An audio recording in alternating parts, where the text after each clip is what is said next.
Hey guys, Palm Maniac here. I do King God Castle content. If you like King God Castle content, subscribe. I do test videos, strife runs, build videos, etc. All around this game. That's all I do. That's all the content that I make. So we don't have to worry about me sneaking in a political video or something crazy. Anyway, we're going to talk a little bit about this crazy update that just came out today, August 15th, excuse me. And yeah, dude, I usually don't cover these updates because King Knob covers them very well, and I enjoy watching his. However, I do a lot of test videos, and that's kind of like my main deals. Like I test these different heroes and different stuff, and I kind of do stream of consciousness stuff where I just talk about my reactions in real time and all that stuff. And I'm not going to get into this whole shenanigans. The skin looks cool, of course. Saris, like the most overused player, gets a cool skin. I'm cool with that. Guys, the hero balancing, man. That's really all I care about. I care about the Hanzi rework too. God, we are in for a pretty interesting season. A lot of characters that I would have never even considered using. Now I have to double check and re-look at some of these guys, and these updates are very, very impressive. So Young, okay, level 4 potential ability, very cool. We're gonna be adding something every time you see a blue text. It means they're adding some stuff. Applies spell crit to the healing from Common Story. So she's going to become a better overall healer. So does that mean that if you do a crit build with her, that she becomes a better healer? That's really strong, man. Because now you can really focus on her burst damage and get that additional support. So if you look at this, it says, in contrast to recovery-related heroes being able to invest in other stats such as guard. So basically, other people who are doing support, like Belina and Bardry and whatever, they're basically saying yeah, well, those guys get guard, but Young, if you give Young guard, if you build guard around her, it makes her damage potential useless, and it does. It was difficult to invest in either damage-related stats or recover-related stats on Young's skill. Accordingly, we changed the potential ability to make it possible for her to focus on critical hit-related stats, thank you, by applying a critical hit bonus to the healing amount. So I don't know how good that's going to actually be, but it makes her a better overall support hero. I would never pick her. And she still doesn't clear crowd control, so she still doesn't give protection. So those are two things that she still doesn't do. So that means whatever team she's on has to have some high HP guys for her to be worth it, right? Because protection, you can get protection and you're almost over healing, right? So I think that she'd be good on a team of chunky dudes still. So, and she's healing a lot of people all over the place because it's bouncing around. I mean, it feels good. I'm going to have to do some testing. It definitely makes her more viable, and it makes her more, I would say, it makes her more of an attractive pick for a team comp, because if you build crit around her, and she's doing critical damage, which increases her burst damage. And now she's going to be able to heal better? Okay. All right. Is she ever going to be your carry? No. But she is kind of in that weird spot. I mean, I would almost consider putting Fear Set on her and give her Grand Central Sword, which is kind of weird. But she would be, her ability would be bouncing all over the place, adding exposed weakness, and doing debuffing while healing, right? So that was kind of my thought process as how I would make her useful on a team. But this is another avenue, just pure high damage, and go from there. Now they didn't increase her damage, so there's that. So that's the end of my thoughts on that. Every single one of these adjustments is going to turn into a playtest video, so they're coming. This is the best thing ever. I actually kind of teared down Mel in my mind. I cannot wait to get King Knob's opinion on this. I'm going to be looking for his video. We're increasing the spell power coefficient of Holy Blade from 1.5 to 2%. Okay, here's I got King God Castle open. All right, so where's my Mel? Where is she at? And I know that my screen is like only showing the middle here.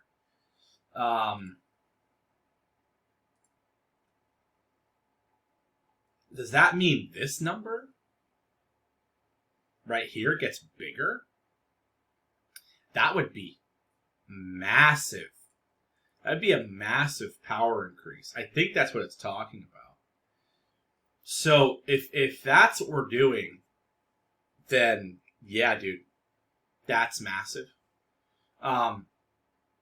Nothing happens to the first awakening, it looks like. No, it doesn't. Never mind, we do. Deals damage equal to spell power. Activate Shockwave on attacks, which deals damage equal to spell power with a 33% chance during Holy. So is that a buff? Let's have a look. Let's have a look. Okay, so it used to be 20%. That's a weird thing. I honestly don't use Wave of the Holy Blade. I always use Unleash. So, yeah, I mean, I like that she swings in a circle and she gets more duration. So, anyway, that's interesting.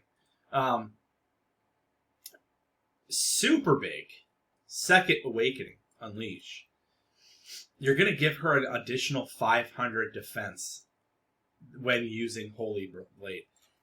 Thank you. Thank you. She dies so fast, and I have to basically decide on how I'm going to deal with keeping her alive. This 500 defense increases her viability and kind of brings her back. So, in my opinion, this 500 defense and this plus 2%, I think we're going to see a resurgence in Mel as a primary carry. I cannot wait to start doing some tests. She gets a new skin too, randomly, I guess. I think there's whoever the developers are, they really like this character and they want to kind of keep her at the top. And what's also kind of a win is I believe new players get Mel as part of the story now. So, it's a win for free-to-play players. If they are giving away Mel at a certain point and free-to-play, they just made her a better carry and a more viable carry. So I'm very happy to see this. So let's read what they had to say. Mel's Holy Blade is a technique that only focuses on power without affecting her hit range. It has no special defensive abilities. In order to adjust Mel's power to a level where she can be used again, LOL, that is...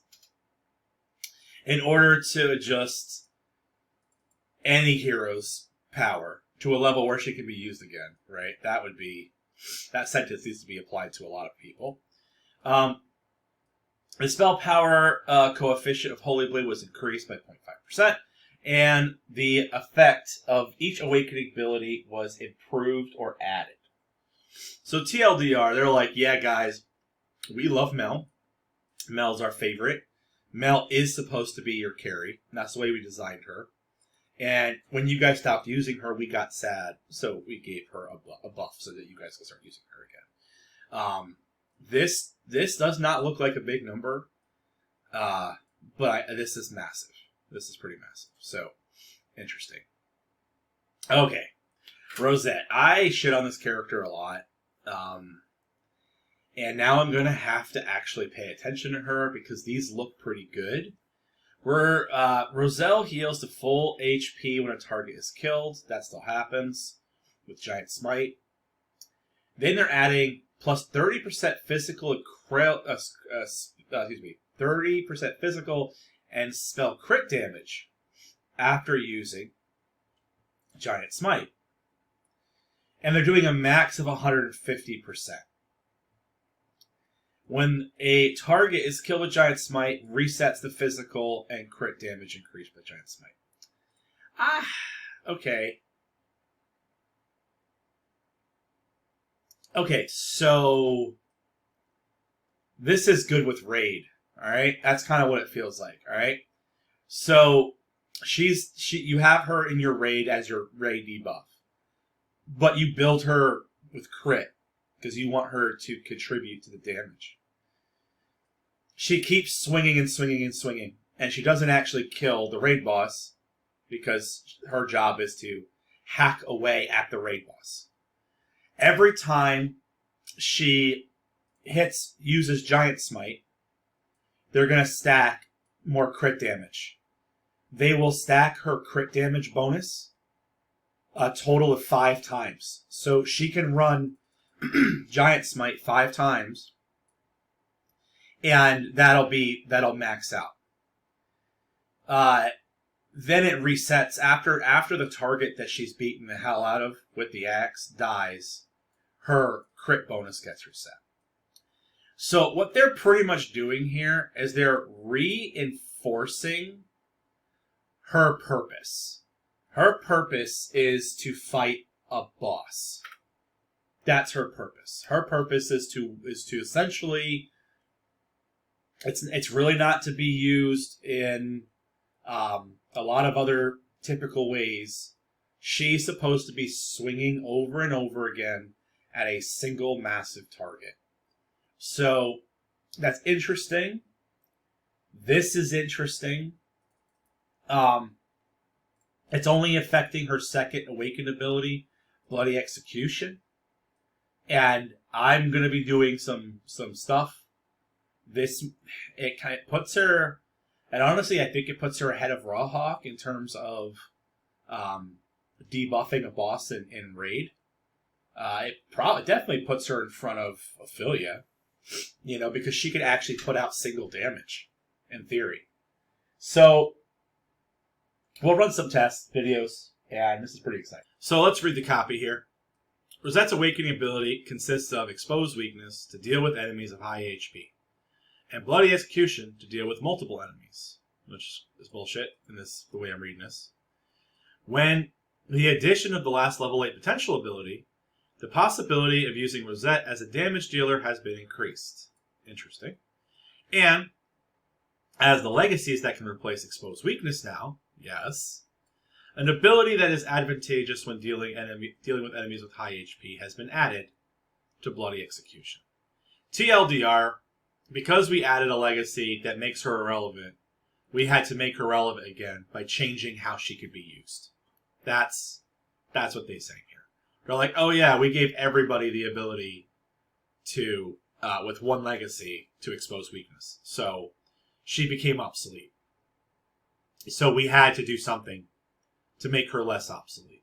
So we're gonna make her chop down big bosses a little easier. We'll see, man. I'll run some tests with this, and unfortunately, I kind of have to wait until I can practice Raid again to really see it. And we'll just have to see. All right. Ren, interesting couple of metric changes here. So full bloom, the delay is reduced by 30% after use.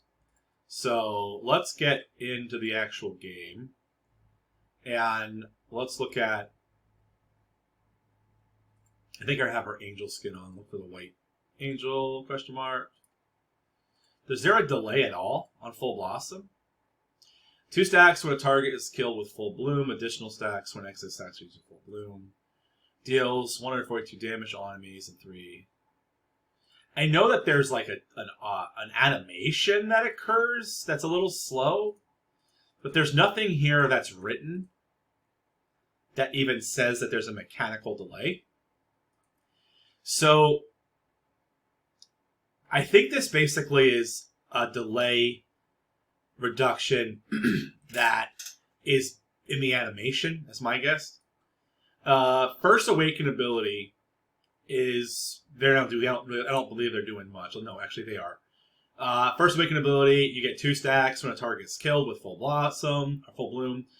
Additionally, attacks using excess stacks when using Full Bloom, and then we're getting a buff. +2 Full Bloom stacks. Maximum attack count of Full Bloom increases to 10. Okay, as opposed to 6. As opposed to 6. So what the hell does that mean in plain English? So the way I'm reading this is that if you reduce the delay of the animation, right, and then you increase the stack, you're essentially going to just make her general ability do more damage, just in general. Deals 142 damage to all enemies in front of her 1 time. Increases the next Full Bloom's account attack by 1, max 6. So you're going to be able to build stacks faster, and your max stat damage is going to be bigger.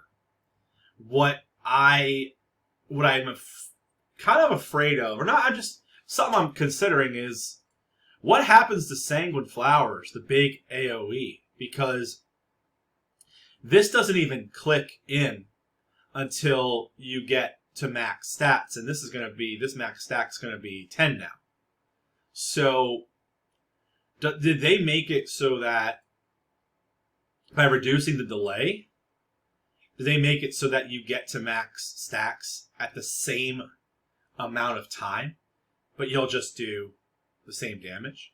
The damage that's being affected is not the big boom. It's not when you get to the very end. The damage that's being affected is that the increase is happening after you get past a max attack count. So it's 7, 8, 9, 10 is when you're really gonna feel it.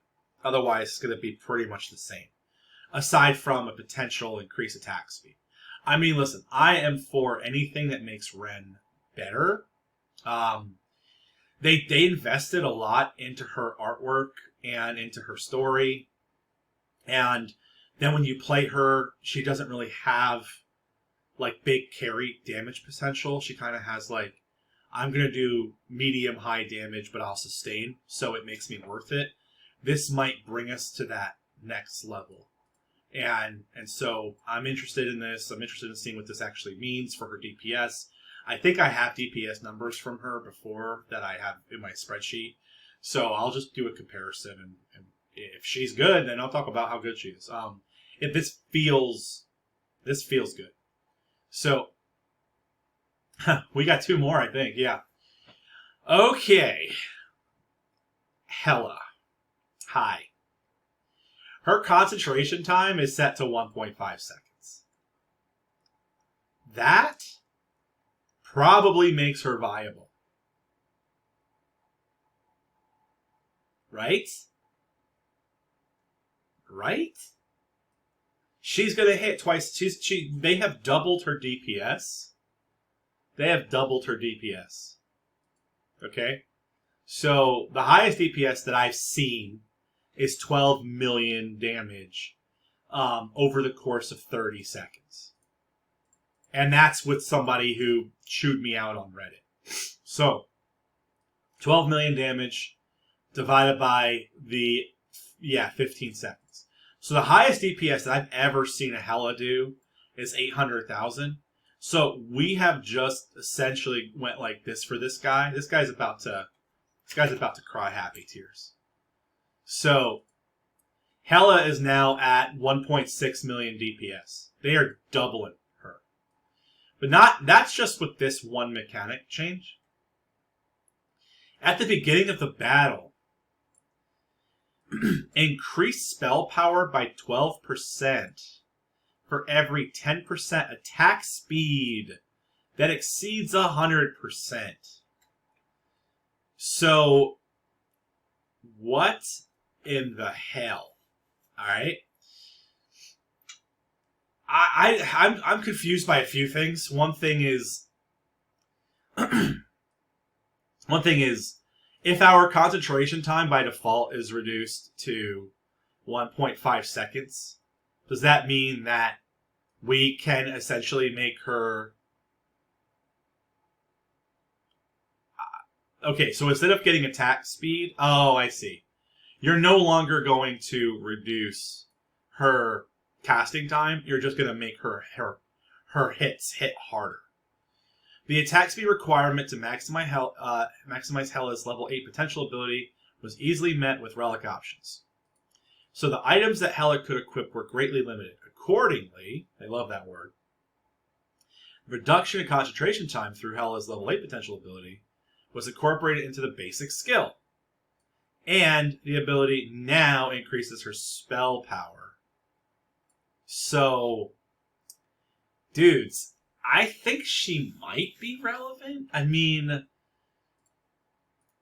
24 million damage over the course of 15 seconds.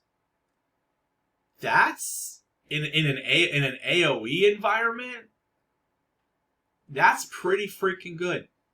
12 million sounds like it's a lot, but compared to like Belina and a lot of other characters, it's not so good. But yeah, man, I think Hela might be back, guys. I don't know. I'm sure people will have doubts, but this might be what it takes. Zalbai. I don't know, please make him good. I like this character a lot. I wish he was viable. Okay, alright, there's a lot going on here. So his level 4 ability gets him, at the beginning of the battle, increases attack by 100% of spell power. Okay. So, I don't think anybody ever would put spell power on him to begin with, attack to begin with on him, but that's interesting. First awakened ability, consecutive slashes. You just keep slashing the whole damn board.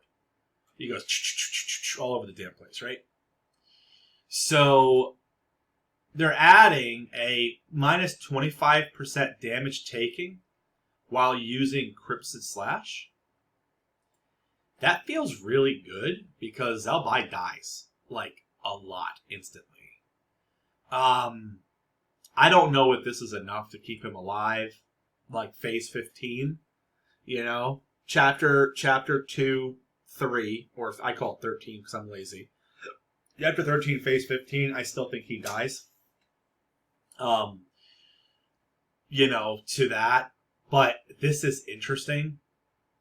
Zalbai is a hero designed to use normal attacks through attack speed rather than basic mana charge in order to utilize blah, blah, blah. However, as a matter of means of increasing stats were added, it's become more powerful to use skill multiple times rather than to use... Of course, no one's using his attack speed.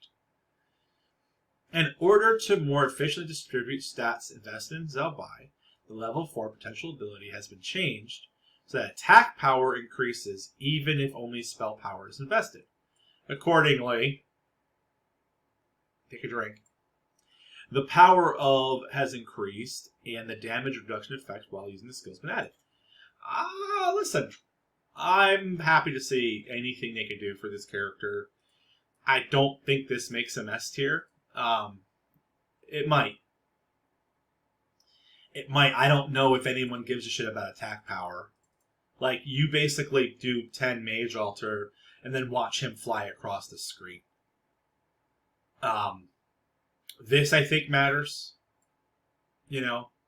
So, it might make Zalbai feel nicer on doing normal fights. Like, this might make you want to use him as your farmer. I don't know if I'm using him in Strife yet. So, yeah, interesting. Oh, there's more. Oh my god, there's so much crap going on in this. These updates are crazy. So Tia just gets a straight plus 25% increase to her attack. Okay, sure, why not? Yeah, that actually makes sense because she's underpowered as hell. Tia is the one that dodges everywhere. Okay, so what they added to her first awakened ability, okay, which is a dodge, avoid risk. Shit, that's the one that lets her avoid risk. Upon being inflicted with a movement speed restricting crowd control for the first time after the beginning of battle, instantly removes the crowd control, restores 100% of MP, and becomes immune to crowd control for 2 seconds. I love this. I love this for PvP. I love this for Strife. Come at me, ice, ice dudes. Come at me, all kinds of crap. She just, if she's good enough for me to make her my carry, she is going to literally dodge crowd control. I hope to God I can make her a carry. I don't know if I can, but this is amazing. My only problem is I would probably want to put her on scope, which locks her down. So, yeah, I don't know. This is pretty cool. Second ability, which is supposed to be her, like, increased attack ability, Breeze. It's supposed to be like her burst damage. If there's no enemy within 3 range when Tia has max MP, we just increase her attack, instead of using Gust. If there are no targets for Gust within 3 range, the first arrow of Gust will push the target back by 2 blocks.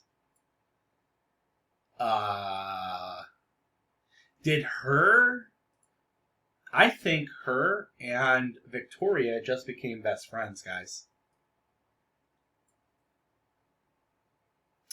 Yeah, I think her and Victoria just became best friends. If she's able to push characters away from Victoria, that is very powerful. Let's not even talk about the evasion and sustained version of that. Tia's winning formula lies in creating unilaterally advantageous battle structure through the skill Gust. In order to maximize Tia's strengths, anti-crowd control effects were added to avoid risk. Meanwhile, as the number of ways to increase attack power increases, the penalty for not using the skill Breeze has been increased significantly compared to the effect of increasing attack power. Therefore, a new effect has been added to Breeze. I don't even know what the hell that means. Meanwhile, as the number of ways to increase attack power increases, so there's a lot of other ways that you can increase attack power. The penalty for not using Breeze has been increased significantly. So basically, it's like if you don't use Breeze as opposed to avoid risk, she's useless. Therefore, we added a new effect to Breeze. I am so confused by this wording. You want to see something funny? All right, ChatGPT, help me learn. Sure, I'll simplify that for you. Tia's success comes from using her skill called Gust. That set up a very favorable situation in battles. To make her even stronger, they've added special effects called Avoid Risk, so that she could avoid being controlled by enemies. As the ways to boost her attack have increased, there's now a bigger penalty for not using her skill Breeze, compared to the benefits of using her attack power. Because of this, they've given Breeze a bonus to make up for the drawback. Thank you! Perhaps they should use ChatGPT to simplify what things mean. Okay? Alright. Just saying. So, I'm not going to go into Strife stuff. The Hanzi rework is interesting. They reworked Hanzi without giving Hanzi a new skin, which is I don't know why they would do that. I was kind of looking forward to a new Hanzi skin, but I'm going to say that I've read this already, and I feel like that they're trying to do is make the wind set way more relevant. Because wind set, you get a bonus based on special damage, and special damage is affected by how much attack you have, and by splitting her attack in half, I think it wasn't working mathematically. So let's just go from the top. Okay, go from the top. Hanzi rework. As we mentioned last season, the introduction of Season 46, and Scarlet Arrow, which is going to be, I believe, they're adding a legacy also, will be reworked with new skills, potential abilities, awakening abilities. Great. The time it takes to change Hanzi's skill is not suitable for the current content of King God Castle, so it's been changed to a buff that is maintained when the skill is used. In order to compensate for the result in decrease in overall DPS, Hanzi's basic attack power was increased. The range of the level 8 potential ability incorporated in Hanzi's basic specifications was changed to the ability that gives a benefit according to the bow that she equips. Okay, so we have increased Hanzi's normal attack range is changed from 5 to 7, which makes a ton of sense. She is supposed to be like an archer. And the number of normal attacks is changed from 2 to 1. Okay? So instead of going pew pew, she now just goes pew. Okay? And so before the rework, rapidly shoots 1 additional arrow on every attack during the round. After rework, attacks 3 to 6 more times for 6 seconds. So instead of building stacks, they're essentially giving her burst damage, which is interesting.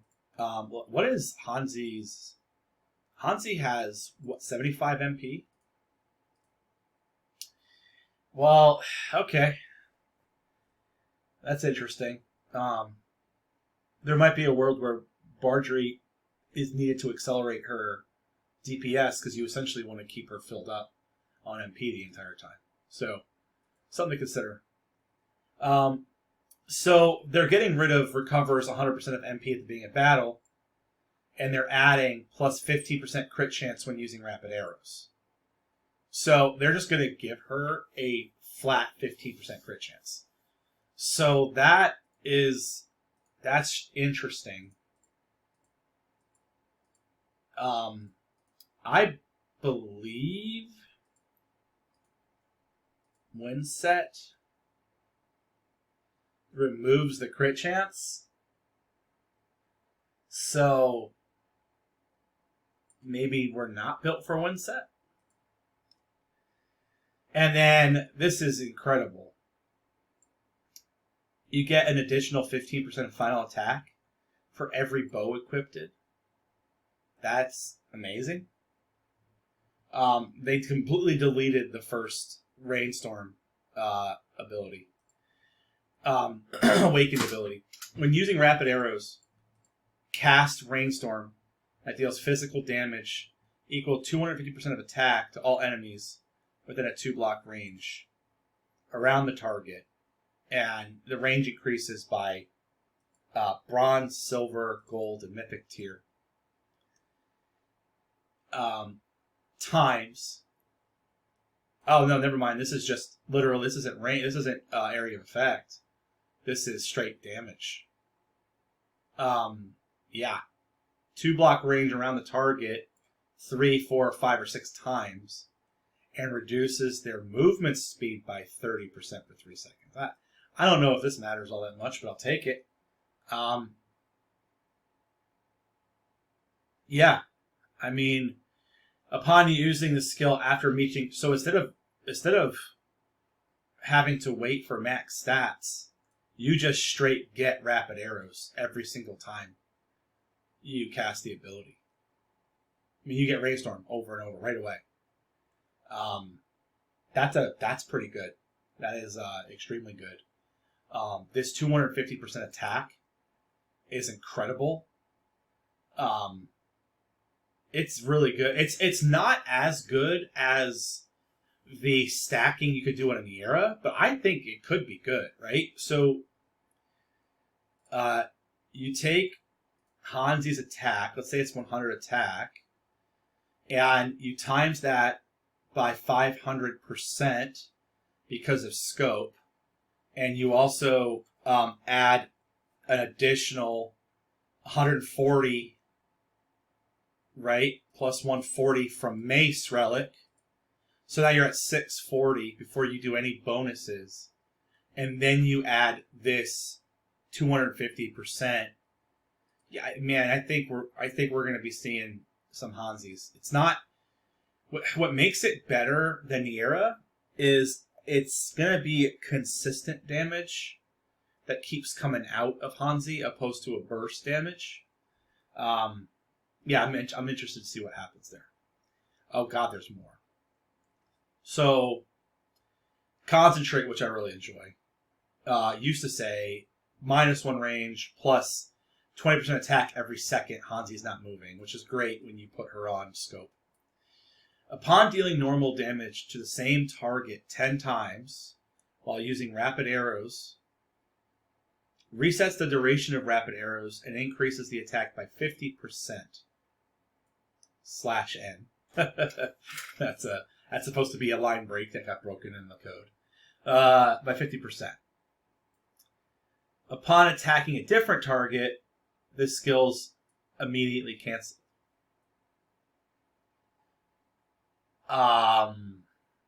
So, as long as Hanzi is hitting the same target over and over and over again, Hanzi does an additional 50% of attack. Does it stack forever? It doesn't say. Upon dealing normal damage, same target 10 times, so does it go 50, and then 10 times, and then another 50, and then 10 times, and then another 50? If that's the case, then Hanzi becomes the raid boss destroyer of the century. But still, this is still pretty good, guys. The banner boss, or banner Bob, in number 14, chapter 14, that has a minimum damage threshold. I still think that Hanzi has trouble with that because it's like little pieces of damage over time, but I could be wrong, man. There's math all over the place here.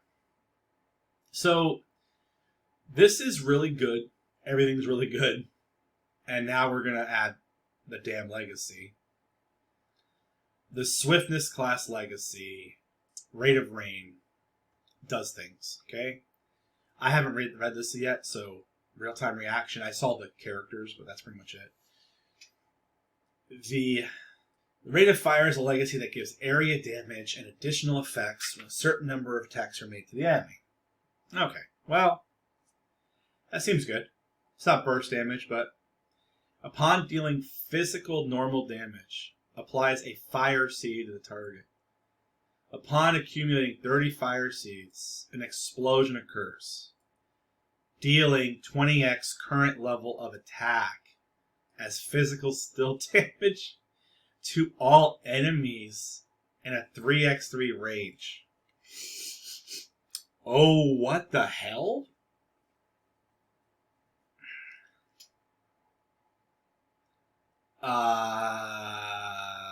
That is extremely good.